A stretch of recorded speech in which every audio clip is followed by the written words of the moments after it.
It's great to be back, Professor Jones. How are you? I'm doing very well. Thanks for asking on this late June day. Okay, so let's get into the House settlement and the $22 million that all the power schools have to come up with. It's either that or 22%. It turns out to be $22 million. If you're doing a 3 to 5 year budget projection, things, of course, that you have to do in the College of Communications, among other things, it's probably not there in last year's budget number. Okay. So what is it going to take for schools to come up with... Go ahead, Mike.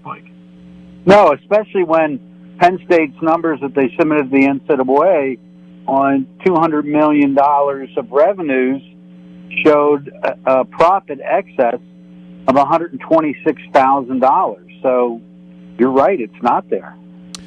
There are going to be some changes. I mean, let's face it, the play-fly contract's now going to be in play in one of these budget projections. The college football playoff number is going to be up in the budget projection. There's going to be more money from TV in there in the next budget projection. It has to be, because we know it's all going up. So there is going to be money in there. But what does this do, in your opinion, to like an ACC school that doesn't have that kind of television contract and doesn't have that kind of radio contract? Boy, I mean, you hit the nail on the head two ways. One, it is where Penn State's going to, and schools like Penn State are going to find that money. There's new money with the college football playoff. There's increased money with the TV deals kicking in across all the networks, and then additional sponsorships. I think Playfly is a huge ad for Penn State. I mean, I think you're going to see immediately probably a 7-figure increase in revenues from them. But to answer your question, you're going to see cuts. Now, whether you're going to see sports being cut, that's very possible. But I think still head coaches are going to make the money, but I think you're going to see fewer staffers. I think you're going to see open positions. I think you're going to see, as tough as it sounds as conferences now become coast to coast, you're going to see cuts in travel. And I think you're going to see this happen is, and well, with the Austin money, where the Supreme Court ruling from a few years ago for academic performance, which is now being seen as getting a 2.2, schools can give up to $6,000 per athlete. Yeah. I think you are going to see those Austin payments be cut or not be made, and I think cost of attendance, where schools are able to pay up to $5,000 a year to student athletes for travel, for books, for laptops, I think you're going to see that being cut. So between cost of attendance money and Austin money, that's $11,000 a year per scholarship athlete. I think that's going to be a thing in the past. It may even be a thing in the past for schools in the Big Ten and the SEC. Yeah, and I think that's because I think what's going to happen is they'll say, hey, that money's actually being rolled into the $22 million. And I think that's going to be part of it. In other words, it's going to be all part of what you're doing. And I think I'm not saying that's the excuse. I think that's what you're going to hear people say.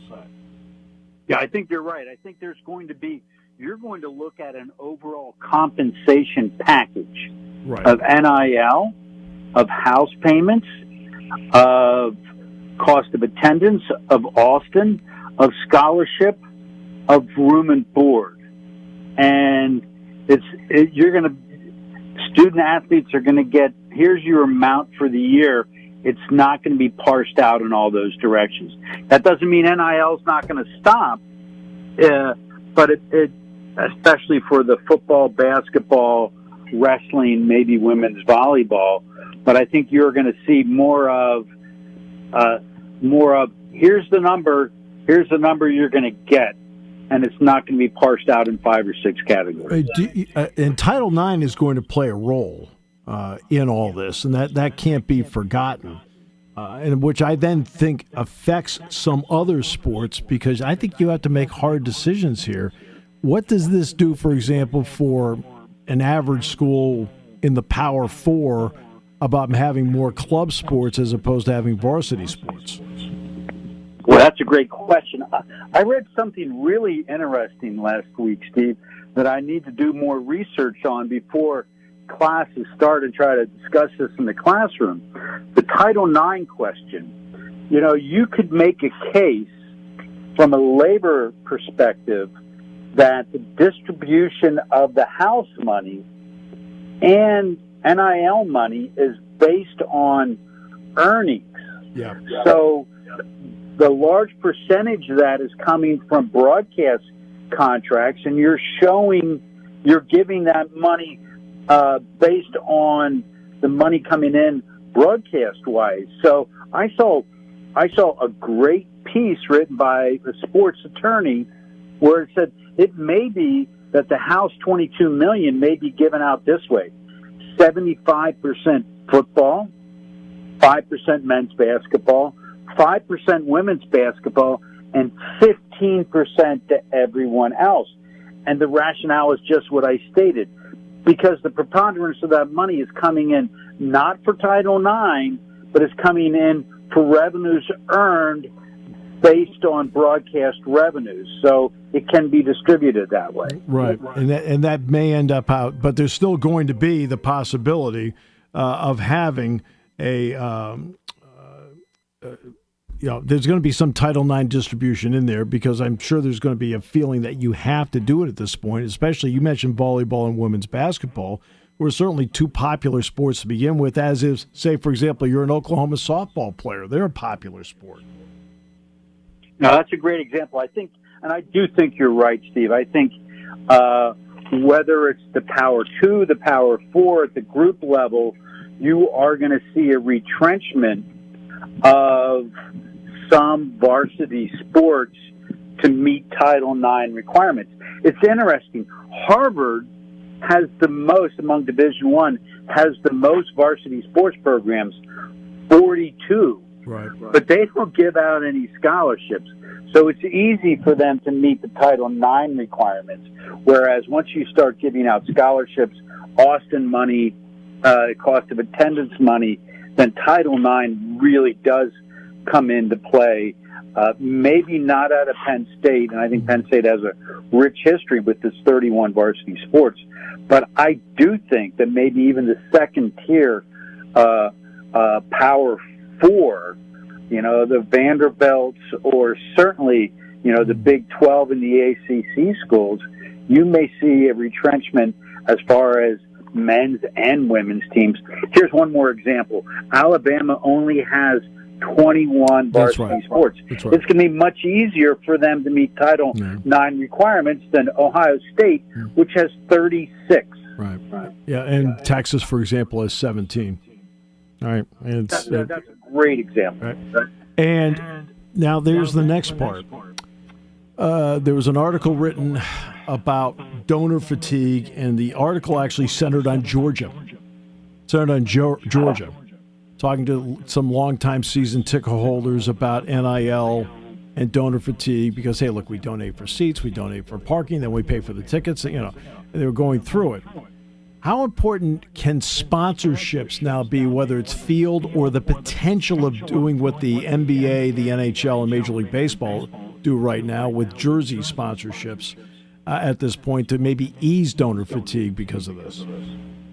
No, that's a great point. I think they are going to have to look for new revenues, they meaning whether it's the schools or the Playflies of the world. The interesting thing about that is that I think there is value to be had. Now, whether everyone's going to be happy about that, but there was a thing the other day where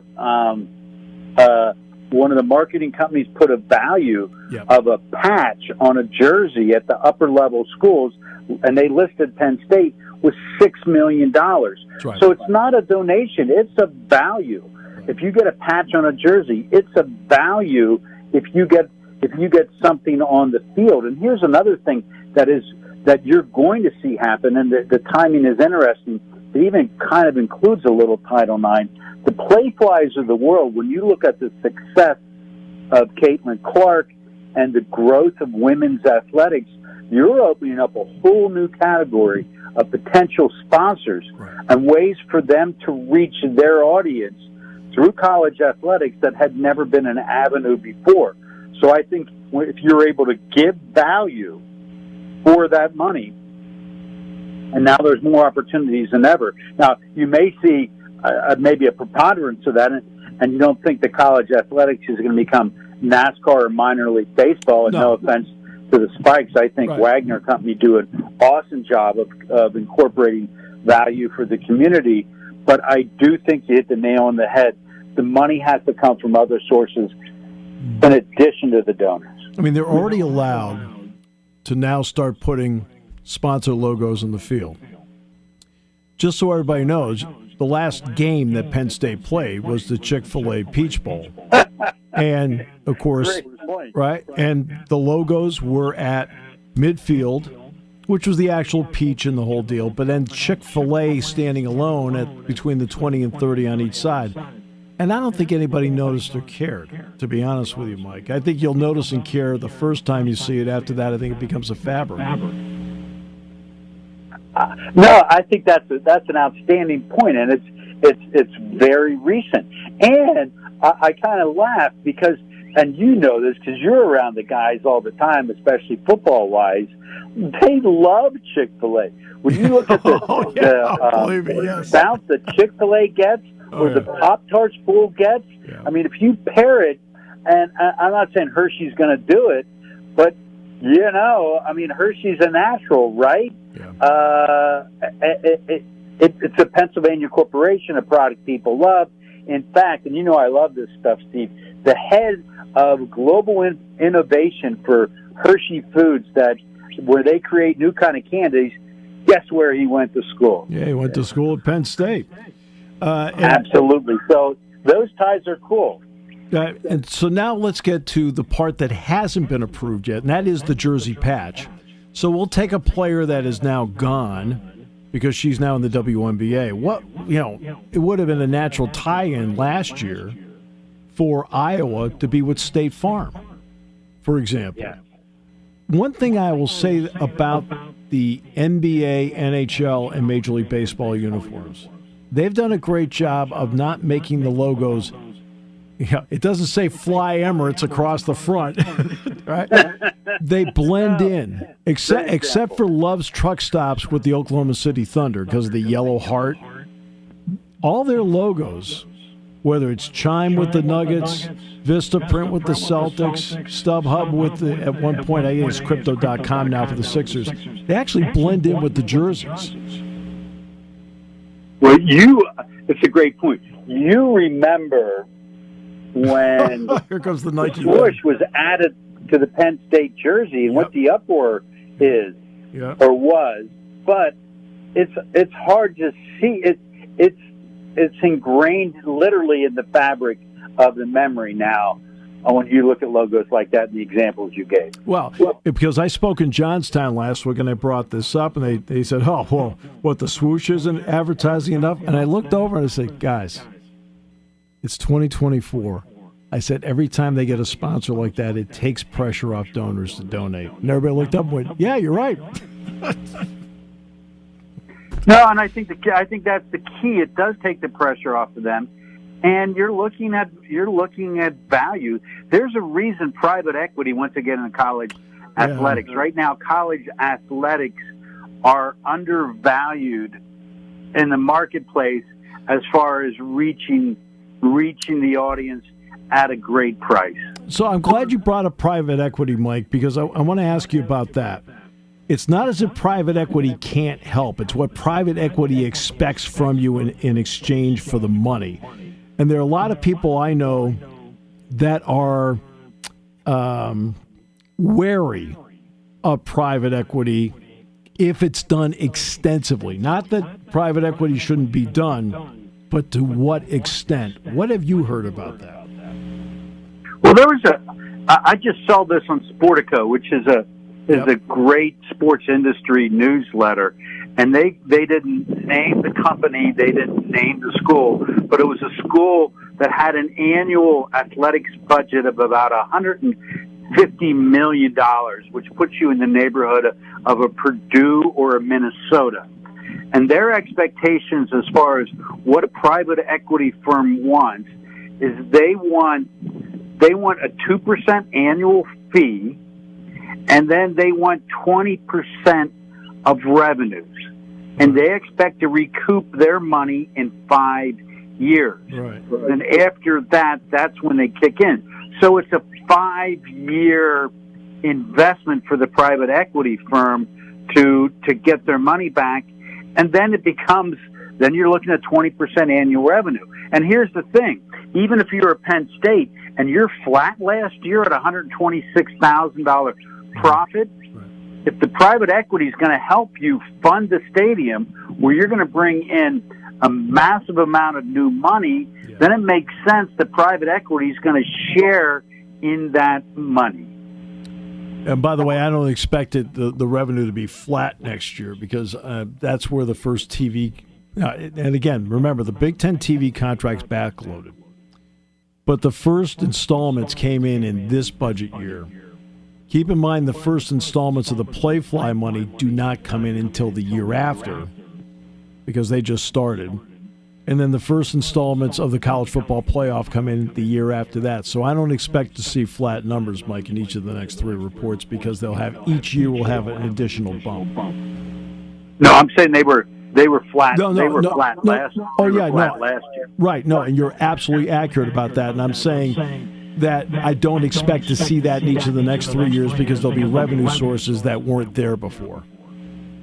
No, and I got to tell you, we're not going to see. You're right. We're not going to see it this year. Right. But if this report, I think it was from Engage, valued a jersey patch at $6 million a year for football for a single school. Right. That's transformational in and of itself.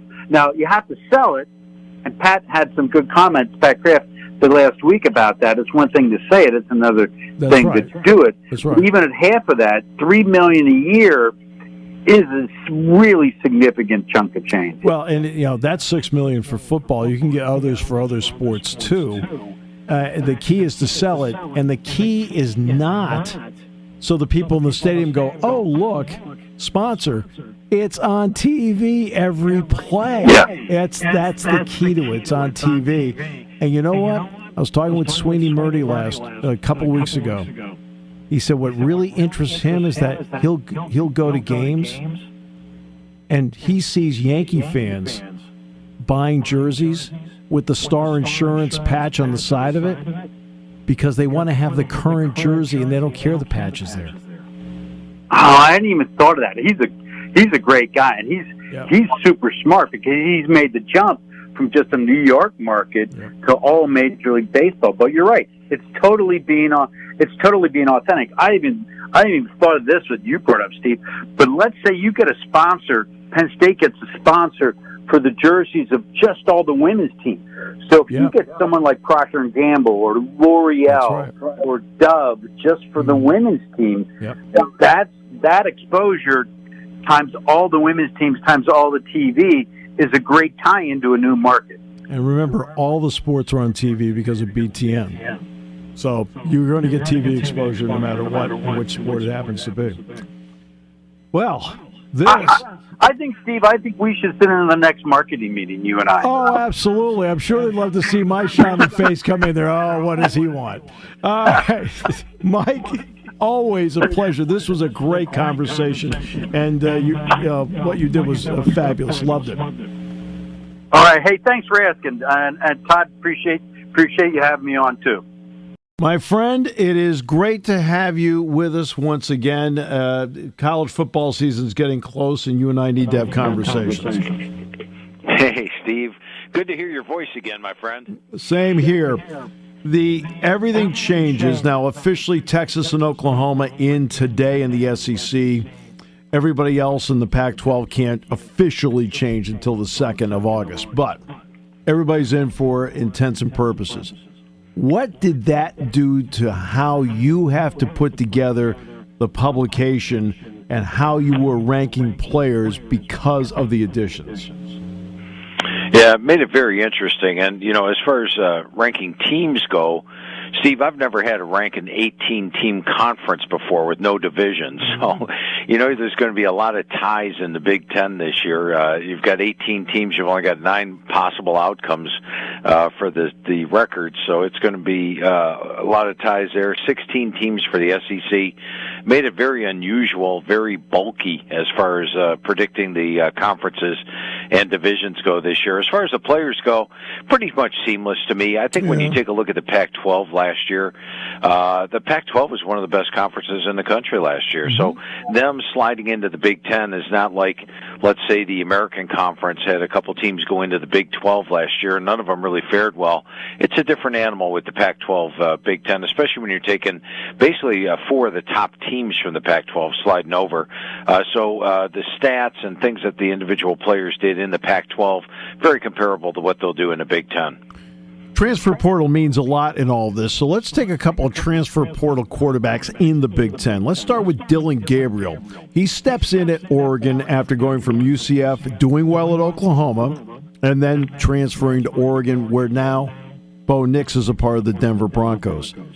How do you view what he can do in that Oregon offense for Dan Lanning as opposed to what maybe Bo Nix did?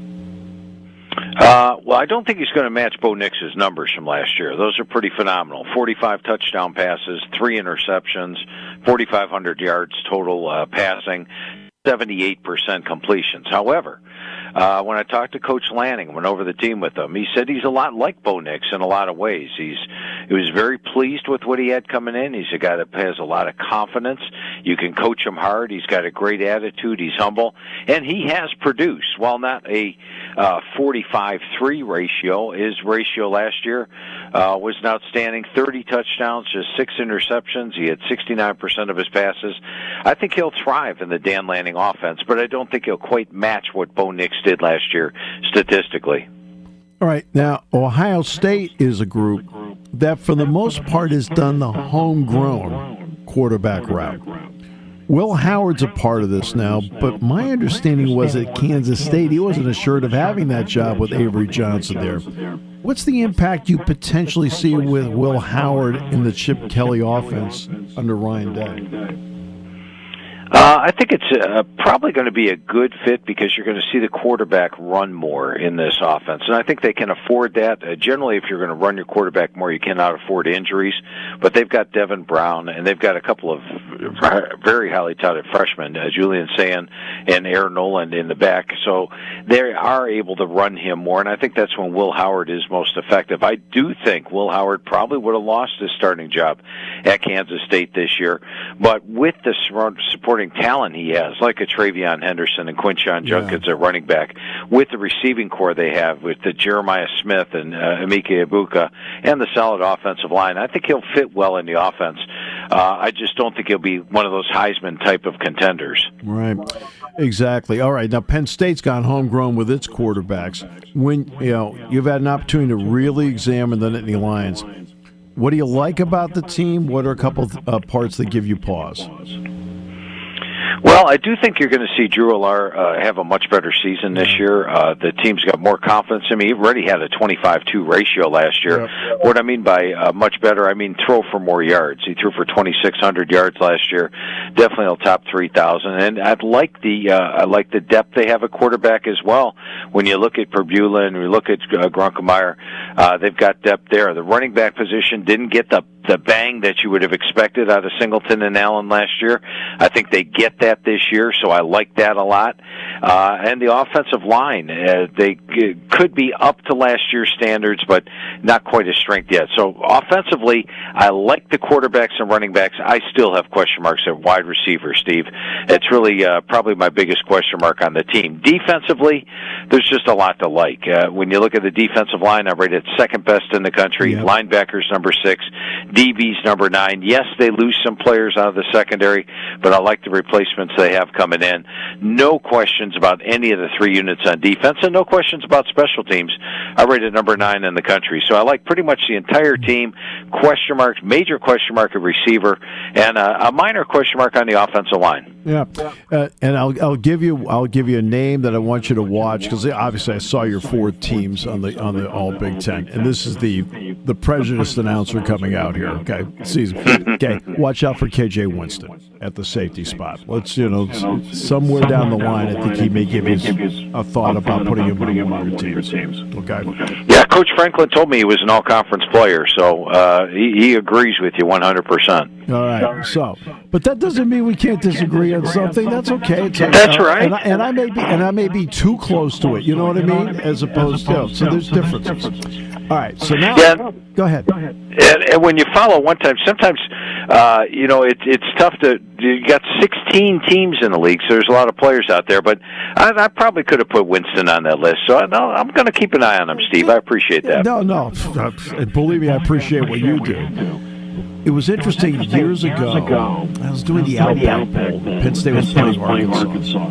Arkansas had beaten Texas, and rather soundly, like 41-16 or some number in favor. And I asked Chuck Barrett, their play-by-play guy. I said, "Hey, Texas is coming in. How do you think they fit?"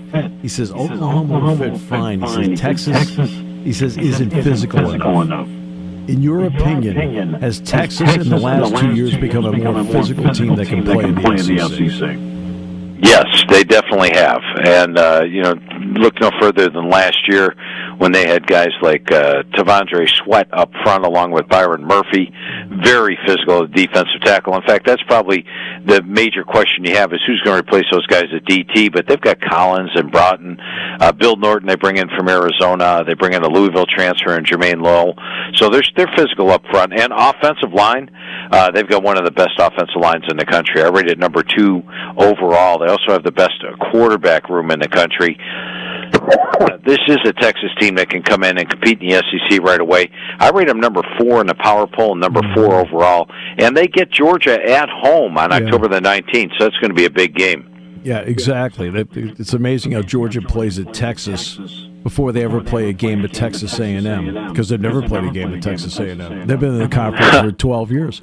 So it's the strangest thing. How they do their business is very interesting. Right, so now let's get to the Oklahoma part of it. Oklahoma's coming off one of those. They beat Texas, but they had one of those rather interesting seasons. Where do you see them standing with all new opponents?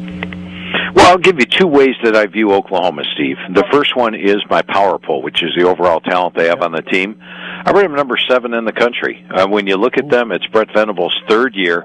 I've gone over the team with Coach Venables each year, and you could see this defense is loaded this year. It's much different than when he first took over. And, his defenses are a little complex.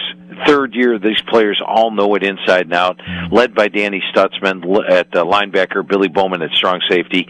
They're going to have a heck of a defense. Offensive line is probably my biggest question mark. They lose 5 offensive linemen from last year's team, but Bill Vedma is still there as the offensive line coach. He's one of the best in the country. And Coach Venables told me he feels good about the offensive line. Now, Jackson Arnold didn't have an overwhelming bowl game, but I think he will fit in well. And the receiving core and running backs are solid. So this is a very talented team. However, they draw the SEC's toughest schedule this year. They basically play all the big boys, with the exception of Georgia. They play Alabama, LSU, Ole Miss, Texas, Auburn on the road, Tennessee. So the SEC's toughest schedule, and it's the reason I only have them rated number 20 in the country in my actual preseason top 40. Yeah, because I look at Jackson Arnold. I mean, I go back, I think it was the Alamo Bowl. He threw a couple touchdowns. He did some good things. He threw for over 350 yards, but he threw 3 picks in that game. Right? And I know it's only one game, but that's normally not what you see. I'd like to see a little bit more out of him. What about you? Yeah, that's it exactly. I was expecting him to really light it up in the Alamo Bowl, and as you mentioned, the yardage was there, the touchdowns were there, but 3 interceptions is something you cannot have. In fact, he had, in that one game, half as many interceptions as Dylan Gabriel threw in the entire season. But let's keep in mind he was a freshman. Yep. This is his first time on the big national stage, and now he's had a full year to work as the number one guy. So I think we'll see big-time improvement in that category, and I look for a much better ratio out of him this year. Whenever we talked, Phil, about the playoff in the past, we'd say, who are the 4 teams? Now it's 12. So what? You're not going to make me name all 12, are you, Steve? No, I'm not going to make you name all 12. We're not going to. I'm not going to do that. You know what? The reason I'm not going to make you name all 12 is I need people to buy the publication for you. I appreciate that, Steve. But when you look at it, where's the door open for somebody that hasn't been in it before or has maybe been in it once, and 12 gives them the opportunity to get there? Let's. I don't want to sound like a hometown team here, but let's open the door with Penn State right off the bat. Right. Penn State's been landlocked behind Ohio State and Michigan in the Big Ten East for years. Now this year they avoid Michigan, they avoid Oregon, they avoid Iowa. They do have to play Ohio State, but they get them at home. And I think when you look at Penn State and James Franklin, they have the talent this year. There's some questions on I mentioned on the offensive line and receiver. All the other positions are loaded, especially defensively. They're number 29 in my experience chart coming in, and I actually have them favored in 11 of their 12 games this year. The only one I don't is the Ohio State game. So I think Penn State's got that opportunity to not only make the playoff, but make some noise as well. And then how about a team like Utah? Utah last year had 5 losses, so naturally nobody's really looking at them. They're not going to be in the preseason top 10 at the start of the year. But last year Utah had a really tough schedule. They played most of their tough opponents on the road. They lost Cam Rising prior to the season, had a myriad of injuries during the course of the year, and they lost 5 games. But just 2 years ago, they were in the Rose Bowl. 3 years ago, they were in the Rose Bowl. Cam Rising's back, solid on the offense and defensive line, moving to a new conference, the Big 12. And I think they can dominate the Big 12 and win it and then make themselves into the playoffs. And Cam Rising has proven he can play with the big boys in the big games. So I think Utah's a team that could make some noise. And maybe one more, I will go back to the Big Ten and pick on Iowa. I know Iowa hasn't had the offense in recent years, but they've got the defense this year. In fact, I expected a bunch of their defensive players to turn pro. They didn't. They all returned.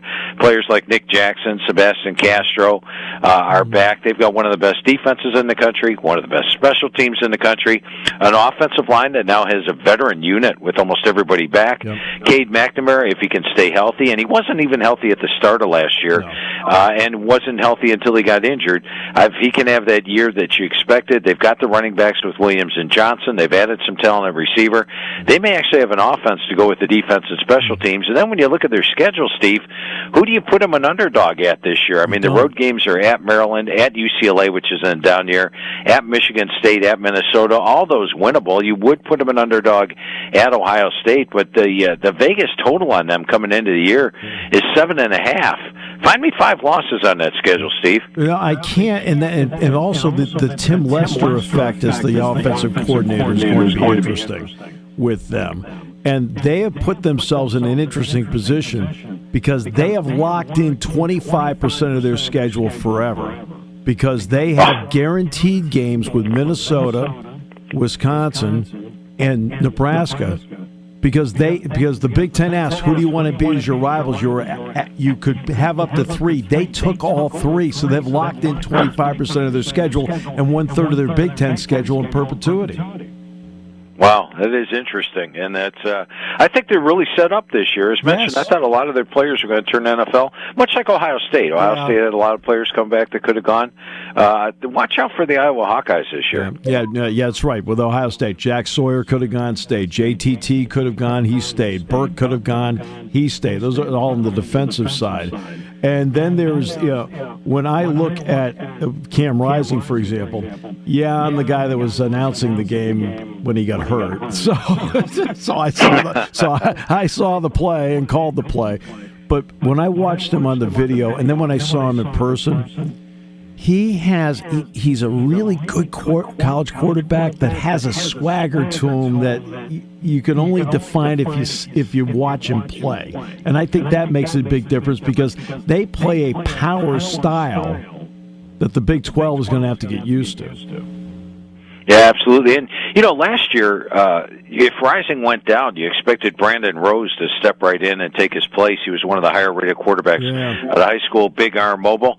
He had got injured in the preseason, so they were down to their number 3, number 4, number 5 QBs during the course of the year. And basically, teams could load up the box and stop them. And as mentioned last year, a bunch of their big games were on the road, where you get to Rice-Eccles Stadium. I don't know if you've ever been there, Steve, but it is one of the loudest venues out there. They've got the students, or they're called the MUSS, M-U-S-S, and it's the student section.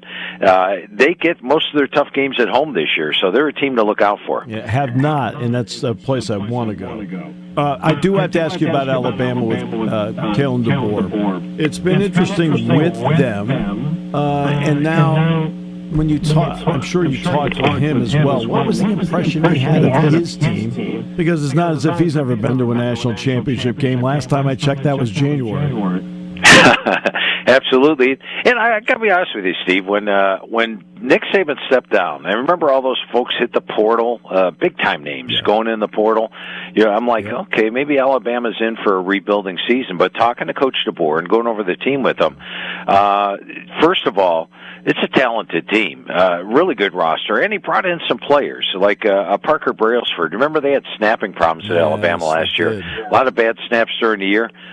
Solved. They brought in the Joe Moore Award-winning center, Parker Brailsford, to handle that. In the secondary, they lost some key players, but they bring in a Damani Jackson from USC, a Keon Saab from Michigan. So they're in good shape there. And going over the squad with them, I feel they actually have more talent on this year's Alabama team than he had on last year's team that played the national title at Washington.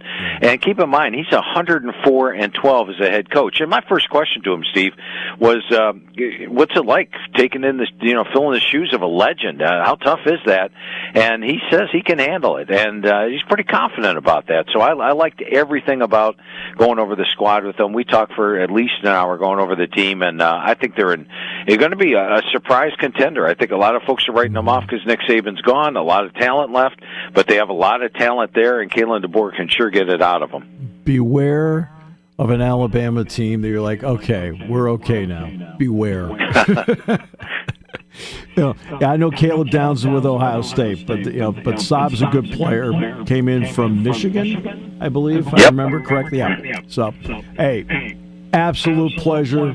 This went by in a blink as usual, and we will catch up again, I hope, before the season starts. Well, we better, Steve. I mean, as you mentioned, I could have swore we just got on the phone here, and we're done with it already. So, yes, we should definitely do this more times. Thank you, Phil. You're the best. And, again, his publication, get it. And the primary places they can get it would be? The only places you can get it are Barnes & Noble and Books A Million. Those are the only two places that you can go out and get it. So save your gas money. Barnes & Noble, Books A Million exclusively, or philsteele.com. And when you go to philsteele.com and get the hard copy, we give you the digital copy for free, and we actually update the digital all the way through September. So Barnes & Noble, Books A Million, philsteele.com. Absolutely. Phil, thank you so much. We'll talk soon. Sounds good, Steve. Have a good one, my friend. You too. The great Phil Steele.